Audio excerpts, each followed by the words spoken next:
Welcome to तिरंगा spoken English. इस video में आप इंग्लिश कॉन्वर्सेशन के लिए डेली यूज़ इंग्लिश सेंटेंसेस सीखेंगे। जैसे कि अगर आप किसी से इंग्लिश में बोलना चाहते हैं कि आजकल तुम्हारी मौज है, तो इस सेंटेंस को आप इंग्लिश में कैसे बोलेंगे। इसके लिए आपको बोलना होगा nowadays you are enjoying life to the fullest. Nowadays you are enjoying life to the fullest. अब स्पोकन इंग्लिश प्रैक्टिस के लिए इसी तरह के कुछ और सेंटेंसेस हम सीख लेते हैं। मुझे इस बारे में और जानना है। I want to know more about this. I want to know more about this. आपके धैर्य के लिए धन्यवाद। Thank you for your patience. Thank you for your patience. इतनी देर से तुम क्या कर रहे थे। What were you doing for so long. What were you doing for so long? अगली बार फिर मिलते हैं। See you next time.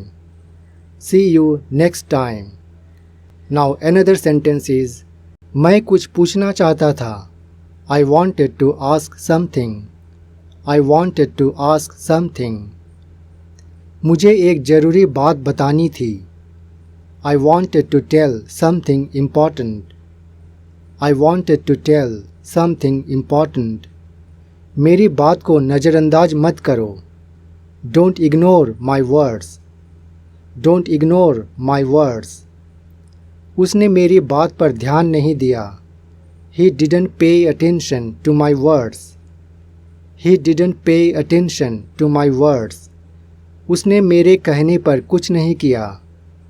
He didn't do anything on my suggestion. He didn't do anything on my suggestion. Now next sentence is मुझे कुछ बताना है। I have to tell something. I have to tell something. मुझे कुछ बताना था। इसके लिए बोलेंगे I had to tell something. I had to tell something. खेलना ज़रूरी है।